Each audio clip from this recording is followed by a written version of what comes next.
Bonjour, bienvenue sur Histoire d'en dire plus. Aujourd'hui, on va parler d'une chose assez déroutante. C'est une entreprise canadienne qui veut produire de la MDMA et du GHB. Donc, je vous rappelle que c'est des drogues de synthèse, des drogues dures.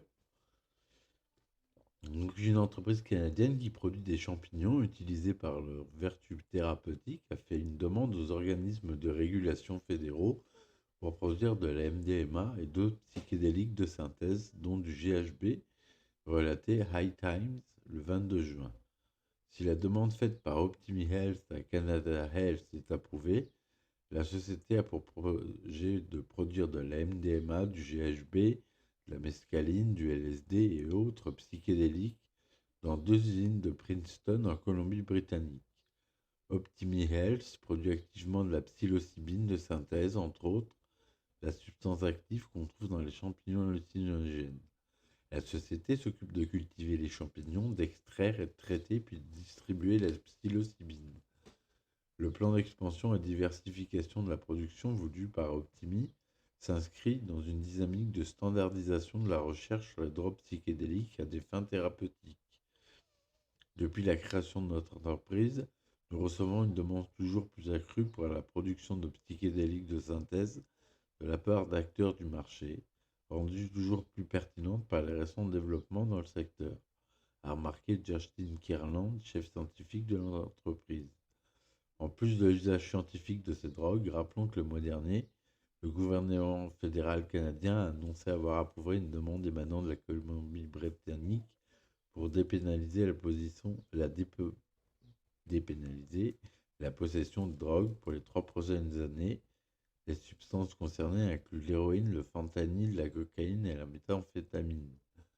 Donc, ils vont un peu loin, les Canadiens, là. Autant ils avaient légalisé le cannabis, bon, bah, ça, il y en a plein qui le font. L'usage de la psilocybine, ça a été prouvé que à microdose, ça pouvait soigner des dépressions et des troubles neurologiques. Mais là, la MDMA et le GHB, je comprends pas trop où est-ce qu'ils veulent en venir avec ça, à quelles vertus thérapeutiques on peut trouver à ces drogues. Enfin bon, on verra plus tard exactement ce qu'il en est. Donc le Canada est très en avance sur ces différentes avancées technologiques et sur les drogues et les drogues de synthèse. Ils ont compris qu'ils ne pourraient pas arrêter le phénomène, donc je pense qu'ils essayent de réguler en produisant eux-mêmes les produits pour avoir moins de chances d'overdose ou de choses comme ça.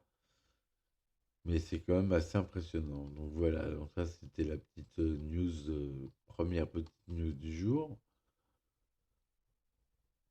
Et ensuite, les usines Tesla perdent des milliards de dollars selon Elon Musk. En raison de pénuries de batteries et de fermetures en Chine, Elon Musk affirme que les usines Tesla perdent des milliards de dollars. C'est en Allemagne et aux États-Unis que les entreprises produisant les voitures électriques sont le plus touchées par cette crise, relate la BBC ce 23 juin. Elon Musk, qui soutient que les usines Tesla perdent des milliards de dollars depuis la montée des cas de Covid-19 en Chine. Certaines villes ont mis en suspens le travail de leurs entreprises, rendant l'approvisionnement très compliqué. C'est notamment le cas de Shanghai, qui possède l'un des plus grandes usines Tesla. Pour Elon Musk, cet arrêt, même temporaire, a été très difficile à digérer. Selon un rapport interne, le site de Shanghai sera à nouveau fermé pendant 2 semaines le mois prochain.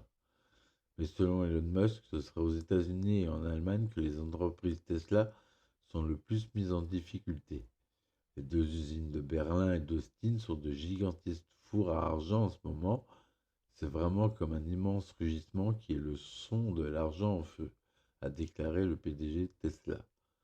En effet, l'entreprise d'Austin se trouve quasiment à l'arrêt depuis que les batteries de voitures sont bloquées en Chine sans possibilité d'être expédiées.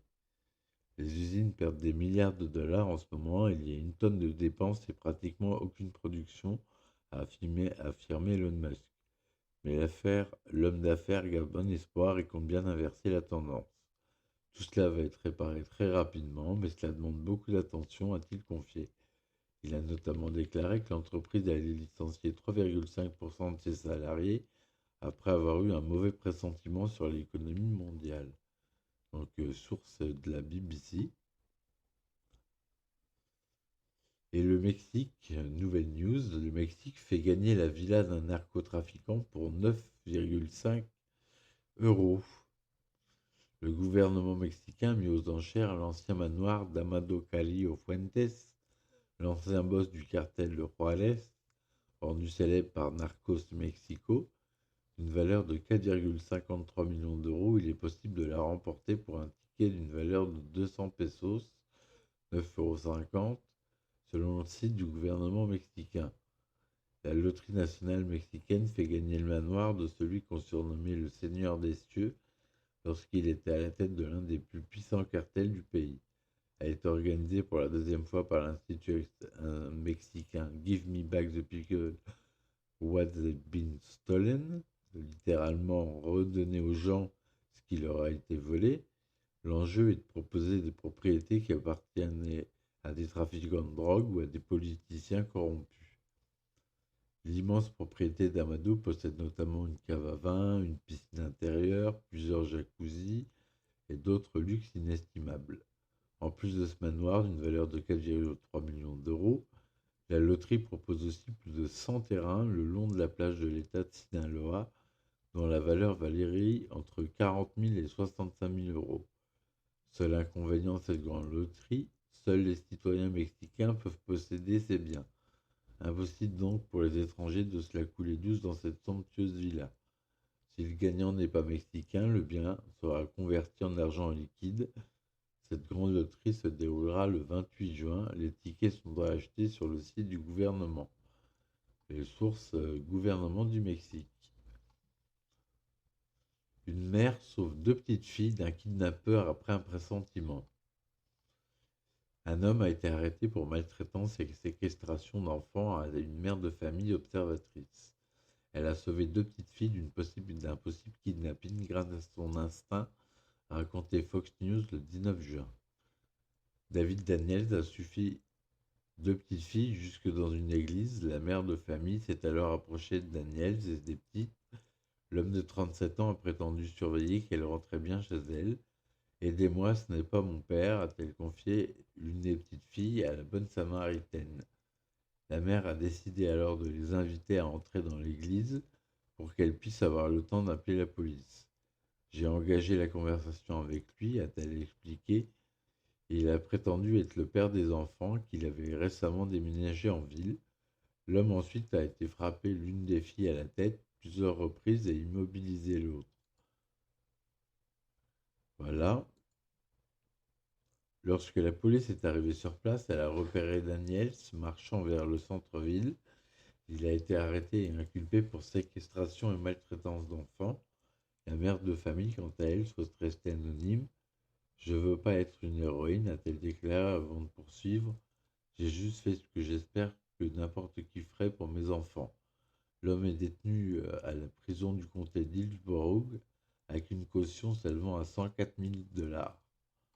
Source de Fox News.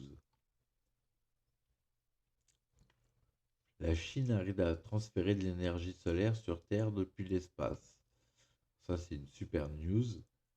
La Chine a mis au point une centrale solaire spatiale capable de transférer l'électricité puisée dans l'énergie solaire vers la Terre ou de faire fonctionner des satellites en orbite, rapport le CGTN ce 22 juin. Excusez-moi, je prends un petit coup. Les premiers tests sont concluants. C'est une avancée impressionnante dans le domaine de l'énergie solaire. La Chine construit une centrale dans l'espace afin de capter la lumière du soleil encore plus vive en dehors de l'atmosphère. Ce projet, connu sous le nom de Zuri, a été inventé par une équipe de scientifiques de l'université Xidian. Au total, plus de 100 chercheurs et étudiants participent à cette invention. Dans cette centrale, l'énergie du soleil sera convertie en électricité puis en faisceau micro-ondes. L'enjeu principal est de minimiser les pertes énergétiques de leur conversion.